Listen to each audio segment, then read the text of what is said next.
હવે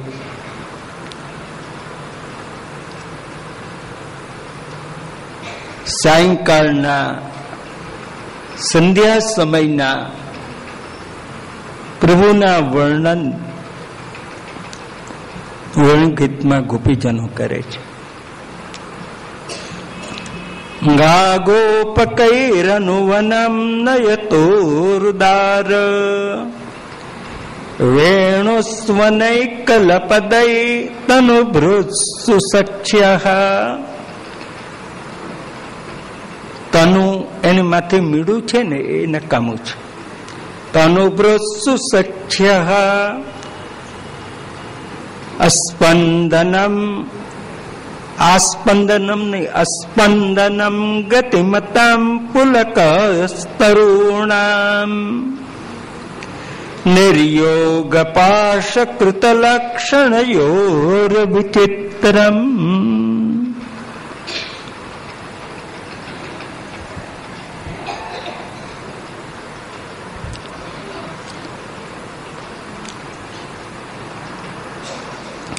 ગા ગોપકૈરનુવનમ નયતોરુદાર. ગાયો અને ગોવાળોને એક વનમાંથી બીજા વનમાં, બીજામાંથી ત્રીજા વનમાં ભગવાન લઈ જાય છે. જેમ આપણી ગાયો એટલે ઇન્દ્રિયો અને ગોવાળ એટલે આપણો જીવાત્મા, એને પણ ભગવાન એક વનમાંથી બીજા વનમાં, બીજા વનમાંથી ત્રીજા વનમાં વેણુ સ્વનૈ કલપદૈ તનુભૃત્સુ સખ્યઃ. ભગવાન વેણુનાદ કરે છે. વેણુ સુંદર વેણુનો સ્વર કેવો છે? કલપદૈ. કલ એટલે મધુર લાગે. ભલે એનો કોઈ અર્થ નહીં પણ સાંભળવામાં મધુર લાગે, એનું નામ કલપદૈ.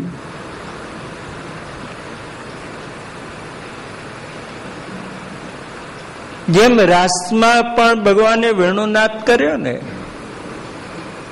તો ત્યાં સુખદેવજી એ જ વર્ણન કરે. તદોડ રાજ કકુભ કરૈર મુખમ પ્રાચ્યા વિલિમ્પન્ન ઋણેન સંતમય સચર્ષણીના મુદકાચ્છુચો મૃજન પ્રિય પ્રિયા ઇવ દીર્ઘદર્શન. અને ત્યાર પછીના શ્લોકમાં કલપદૈ. ભગવાનનો વેણુનાદ સદા મધુર હોય છે. કલપદૈ અથવા તો વેણુસ્વનૈ, એક વેણુનો નાદ, અને બીજો મધુર નાદ ભગવાને ચરણમાં નુપુર પહેરેલા, અને આમ ગતિમાં છે કે નુપુરનો અવાજ પણ બહુ આમ મીઠો લાગે.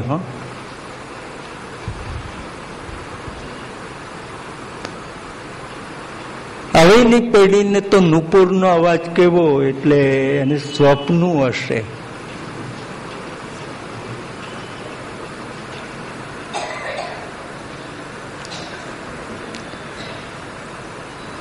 તનુભૃત્સુ સખ્યઃ. અને આ રીતે પ્રભુ આમ વનમાં વિચરણ કરતા હોય ગાયોને અને ગોવાળોને લઈને, ત્યારે શું બને છે? અસ્પંદનમ.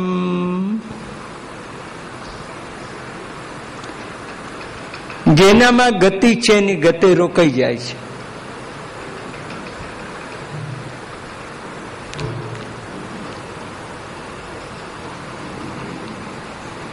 ઝાડ હાલતા બંધ થઈ જાય છે, પશુ સ્થિર બની જાય છે.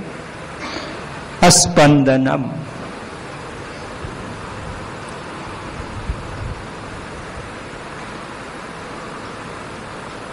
પ્રભુનો વેણુનાદ શ્રવણ કરતા વૃક્ષોને રોમાંચ થાય છે.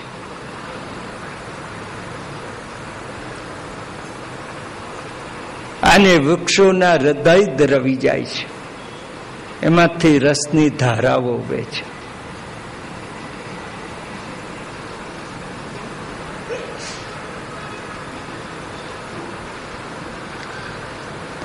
ભગવાનના હાથમાં શું છે?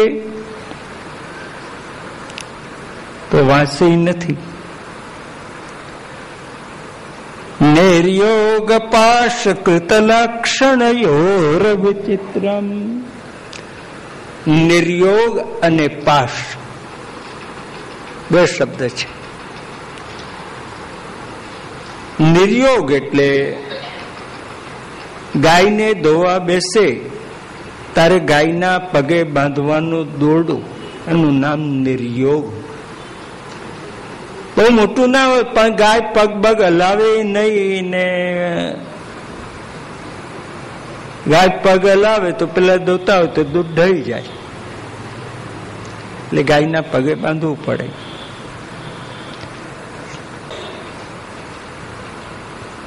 નિર્ગતા યોગા નિર્યોગા.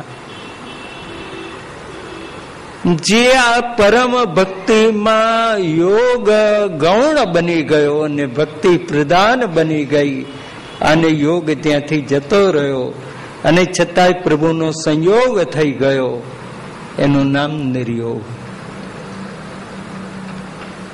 અથવા નિતરામ યોગા. યુઝ ટુ જોઈન્ટ. યુઝ નો અર્થ જોડાવું, યોગ શબ્દનો અર્થ જોડાવું. નિતરામ સર્વ રીતે ભગવાન સાથે જોડાઈ જાય, જેનાથી એનું નામ નિર્યોગ.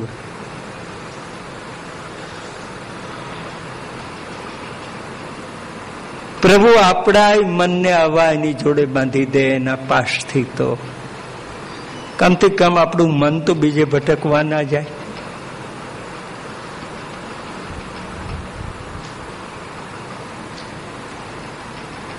તો સાયંકાળની ગોદોહન સમયની આ લીલાનું નિરૂપણ ગોપીજનો કરે છે. ગા ગોપકૈરનુવનમ નયતો રુદાર.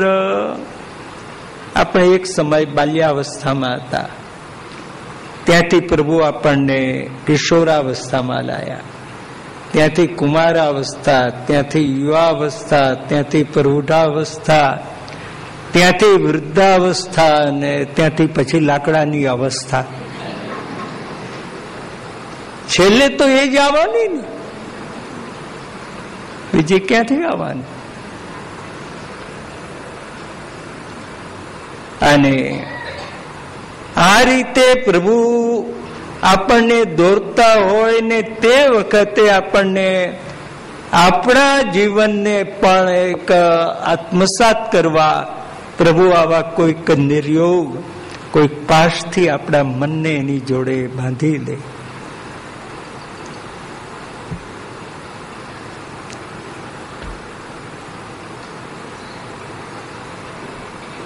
અને અસ્પંદન ગતિમતામ. પ્રભુનો વેણુનાદ, એનું એ સામર્થ્ય જંગલમાં જતી ગાયો અટકી જાય, વાછરડા અટકી જાય, હરણા અટકી જાય, એની ગતિ અટકી જાય છે. અને વૃક્ષોને પણ એટલો બધો પરમ આનંદનો અનુભવ થાય કે એના ઉપર ફળ ફૂલ ખીલે, એ તો જાણે એને રોમાંચ થયો અને એના થડમાંથી આમ રસની ધારાઓ વહેવા લાગે છે, એનું હૃદય દ્રવી જાય છે.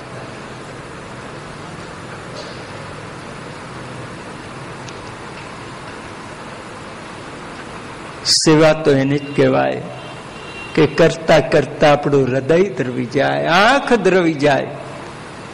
મારા એવા કયા પુણ્ય કે મને આ સુખ મળે.